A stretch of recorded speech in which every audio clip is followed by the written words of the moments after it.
సర్వమంగళమాంగళ్యే శివే సర్వార్థ సాధకే శరణ్యే త్రయంబకే దేవి నారాయణి నమోస్తుతే. జ్యోతిషాభిమానులందరికీ నమస్కారం. మాసఫలం కార్యక్రమానికి స్వాగతం. 2025 సెప్టెంబర్ మాసంలో 12 రాసుల వారి యొక్క మాస ఫలితాలు. ఇప్పుడు 12 రాసుల్లో ముందుగా మేషరాశి వారు.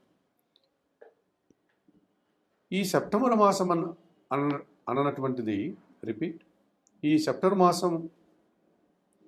సెప్టెంబర్ మాసము అనేటువంటి ఈ ఆంగ్ల మాసంలో భాద్రపద ఆశ్వీజ తెలుగు మాసాలు రెండు మిళితమై ఉంటాయి. ఇక గ్రహాల స్థితిగతుల గురించి వాటి మార్పుల గురించి మనం పరిశీలిస్తే ఈ 2025 సెప్టెంబర్ మాసంలో సూర్య భగవానుడు సెప్టెంబర్ 16 వరకు సింహరాశిలో, ఆ తర్వాత కన్యారాశిలోనికి ప్రవేశిస్తాడు. కుజుడు సెప్టెంబర్ 14 వరకు కన్యారాశిలో ఉండి ఆ తర్వాత తులారాశిలోనికి ప్రవేశిస్తాడు. బుధగ్రహము సెప్టెంబర్ 15 వరకు సింహరాశిలో ఉండి ఆ తర్వాత కన్యారాశిలోనికి ప్రవేశిస్తాడు. గురువు యథావిధిగా మిథున రాశిలోని ఈ నెలంతా కూడా తన సంచారాన్ని కొనసాగిస్తాడు. ఇక శుక్రుడు సెప్టెంబర్ 14 వరకు కర్కాటక రాశిలో ఉండి ఆ తర్వాత ఆయన సింహరాశిలోని ప్రవేశిస్తాడు. శని భగవానుడు మీనములో యథావిధిగానే ఆయన సంచారాన్ని కొనసాగిస్తాడు. ఇక రాహుకేతువులు రెండూ కూడా, రాహువు కుంభరాశిలో, కేతువు సింహరాశిలో తన సంచారాన్ని కొనసాగిస్తారు. గ్రహాల యొక్క స్థితిగతులు ఈ విధంగా సెప్టెంబర్ మాసంలో ఉన్నాయి. ఈ సెప్టెంబర్ నెల 8వ తారీఖు నుండి అనగా సోమవారం నుండి ఈ సెప్టెంబర్ నెల 21 ఆదివారం అమావాస్య వరకు పితృపక్షాలు ఉన్నాయి. అనగా మహాలయ పక్షాలు ఈ సెప్టెంబర్ నెల 8వ తారీఖు సోమవారం నుంచి ప్రారంభమవుతాయి. మహాలయ అమావాస్య అనగా సెప్టెంబర్ నెల 21 ఆదివారం అమావాస్యతో అవి ముగుస్తాయి. ఈ పితృపక్షాల సమయంలో పితృదేవతలను పూజించుకోవడం, వారికి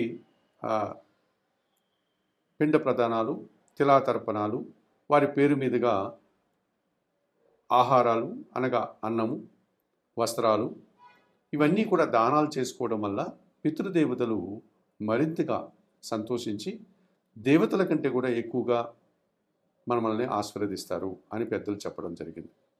ఈ పితృదేవత అర్చన కోసమే ఈ 15 రోజులు పితృపక్షాలని మన పెద్దవాళ్ళు నిర్ణయించడం జరిగింది.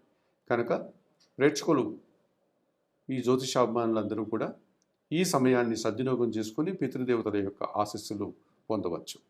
ఇక సెప్టెంబర్ నెల 7వ తారీఖు అనగా ఆదివారం రోజు రాత్రి 10 గంటలకు సంపూర్ణ చంద్రగ్రహణం ఉంది. అది పూర్వభద్ర నక్షత్రంలో కుంభరాశిలో రాహుగ్రస్త చంద్రగ్రహణం ఏర్పడుతుంది. సెప్టెంబర్ నెల 7వ తారీఖు ఆదివారం రాత్రి 10 గంటలకు ప్రారంభమయ్యేటువంటి ఈ సంపూర్ణ చంద్రగ్రహణం 8వ తారీఖు అనగా సోమవారం తెల్లవారుజాములో 1 గంట 20 నిమిషములకు ఈ చంద్రగ్రహణం ముగుస్తుంది. అనగా చంద్రగ్రహణం యొక్క పూర్తి నిడివి 3 గంటల 20 నిమిషంలో.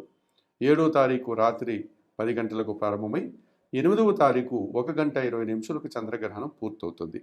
ఈ చంద్రగ్రహణం రాత్రిపూట అవుతోంది. ఆ రోజు పౌర్ణమి కనుక ఎవరికి ఎటువంటి సమస్యలు రావడానికి అవకాశం లేదు. అయితే చంద్రగ్రహణ సమయానికి ముందుగానే అందరూ ఆహారాది కార్యక్రమాలంతా ముగించుకొని ప్రశాంతంగా నిద్రపోవచ్చు. ఎవరైనా చంద్రగ్రహణ సమయంలో మేల్కొని ఉండే సందర్భం ఏర్పడితే వారు, ఇది రాహుగ్రస్త చంద్రగ్రహణం పూర్వభద్రలో ఏర్పడుతోంది కనుక దక్షిణామూర్తి శ్లోకాలు చదువుకోవడం, అలాగే శ్రీదేవి ఖడ్గమాల స్తోత్రం కానీ శ్రీ సూక్తం కానీ చదువుకోండి. లలిత సహస్రనామ స్తోత్రాన్ని చదువుకోవడం వల్ల వారు కాస్త ప్రశాంతంగా ఉండగలుగుతారు. ఇక ఇళ్లలో ఉన్నటువంటి ఆహార పదార్థాలు, బియ్యము, పప్పులు, కాయగూరలు, పండ్లు, వీటి మీద దర్భపోసలను పెట్టి ఆ మరుసటి రోజు సోమవారం తెల్లవారుజాములో సూర్యోదయ సమయానికి అందరూ నిద్రలేసి ఇంటిని శుభ్రం చేసుకొని స్నానం ఆచరించి ఆ దర్భపోసలను తీసి పడవేసి ఆ ఆహార పదార్థాలన్నీ యథావిధిగా వాడుకోవచ్చును. సోమవారం రోజు ఉదయం స్నానం ఆచరిన తర్వాత ఇంటిని శుద్ధి చేసుకున్న తర్వాత మీరు పేద బ్రాహ్మణులకు కానీ పేదలకు కానీ మినుములు, బియ్యము, శనగలు దానం చేయడం వల్ల ఈ చంద్రగ్రహణానికి సంబంధించినటువంటి ఏవైనా ప్రతికూల ఫలితాలు ఉంటే వాటి నుంచి మీరు బయటపడడానికి అవకాశం ఉంటుంది.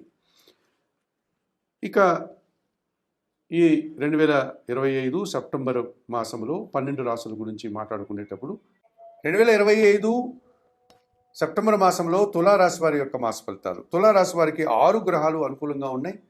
70-80% సుఫలితాలకు అవకాశం ఉంది. 2 గ్రహాలు మాత్రమే ప్రతికూలంగా సంచరిస్తున్నాయి. 2025 సెప్టెంబర్ మాసంలో తులారాశి వారికి లాభాధిపతి అయినటువంటి సూర్య భగవానుడు ఈ సెప్టెంబర్ నెల 16 వరకు లాభములో సింహరాశిలో సంచరించడం వల్ల అధికారుల అండదండలతో అభివృద్ధిని సాధిస్తారు. రాజకీయ నాయకులకు నూతన అవకాశాలు, నిరుద్యోగులకు ఉద్యోగము, తండ్రి నుంచి కూడా ఆర్థికపరమైన బలాన్ని పుంజుకుంటారు.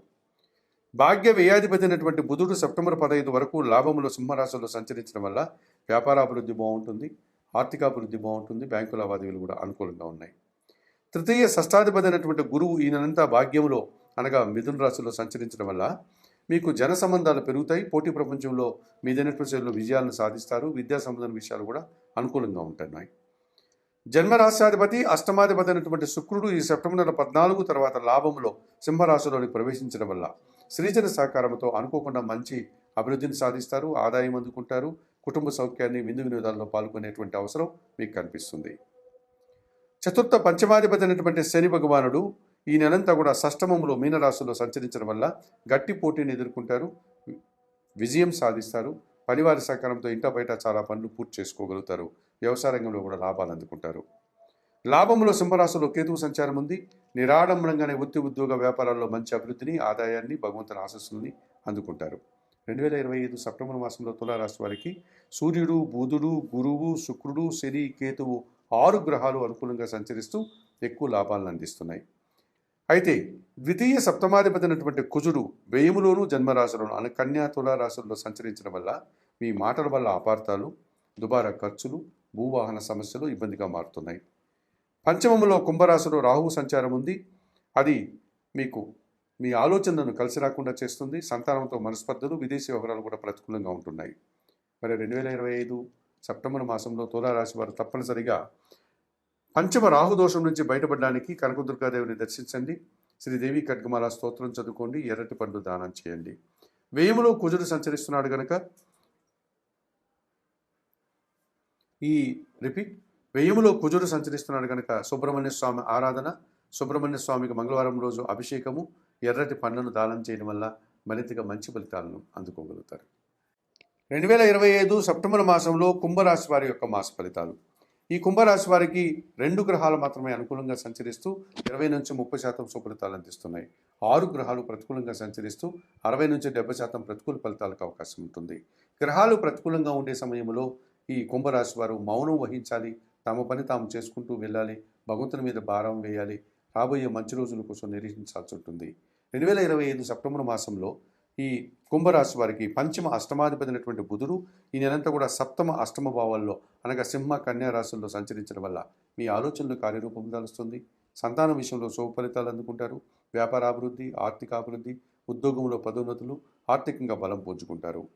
మరి ద్వితీయ లాభాధిపతి అయినటువంటి గురువు పంచమ భావంలో మిథున రాశిలో సంచరిస్తున్నాడు కనుక సంతానం విషయంలో సుపరిణామాలు, మీరు అనుకున్న పనులు అనుకున్నట్లుగా పూర్తి చేస్తారు, మీ మాటకు విలువ పెరుగుతుంది, సమాజంలో గుర్తింపు, విద్యా సంబంధం విషయాల్లో కూడా మంచి ఫలితాలను అందుకుంటారు.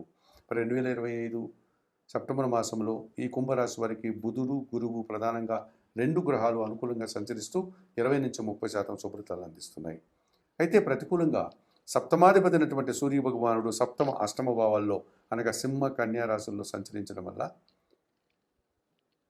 ఈ కుంభరాశి వారికి జన సంబంధాలు చెడిపోతాయి. జీవిత భాగస్వామితో మనస్పర్ధలు, తండ్రితో మనస్పర్ధలు, అధికారులతో అభిప్రాయ భేదాలకు అవకాశం ఉంది. అనారోగ్య సమస్యలు కూడా ఇబ్బంది పెట్టే సూచన కనిపిస్తుంది. తృతీయ దశమాధిపతి అయినటువంటి కుజుడు ఈ నెలంతా అష్టమ భాగ్యభావాల్లో కన్యా తులారాశిలో సంచరించడం వల్ల వాహన సమస్యలు, అలాగే వాహనాలకు సంబంధించినటువంటి ఇబ్బందులు కానీ, జన సహకార లోపం కానీ, అభిప్రాయ భేదాలు, భూవాహన సమస్యలు ఇబ్బంది పెట్టే సూచన కనిపిస్తుంది. చతుర్థ భాగ్యాధిపతి అయినటువంటి శుక్రుడు సప్తమ భావాలు అనగా కర్కాటక సింహరాశుల్లో ఉండడం వల్ల స్త్రీలతో మనస్పర్ధలు, అభిప్రాయ భేదాలు, చిన్న చిన్న అవమానాలకు అవకాశం ఉంది. జన్మరాశ్యాధిపతి వ్యయాధిపతి అయినటువంటి శని భగవానుడు ద్వితీయంలో మీనరాశిలో సంచరిస్తున్నాడు. ఏళ్నాటి శని 2వ భాగంలో ఉంది. పని భారము, శ్రమ, మాటల వల్ల అపార్థాలకు అవకాశం ఉంది. ఇక జన్మరాశిలో అనగా కుంభములో రాహువు ఒక రకమైనటువంటి దుబారా ఖర్చులు, మాటల వల్ల సమస్యలకు అవకాశం కనిపిస్తుంది. విదేశీ వ్యవహారాలు కూడా ప్రతికూలంగా ఉంటున్నాయి. సప్తమంలో సింహంలో కేతువు సంచరించడం వల్ల ఎదుటివారితో నిరాశ, అశాంతికి అవకాశం ఉంటుంది. 2025 సెప్టెంబర్ మాసంలో ఈ కుంభరాశి వారు తప్పనిసరిగా జన్మరాశిలో ఉండే రాహువు, సప్తమంలో ఉండే కేతు దోషం నుంచి బయటపడడానికి శ్రీకాళహస్తీశ్వర ఆలయానికి వెళ్ళి రాహుకేతు పూజను నిర్వర్తించుకోండి.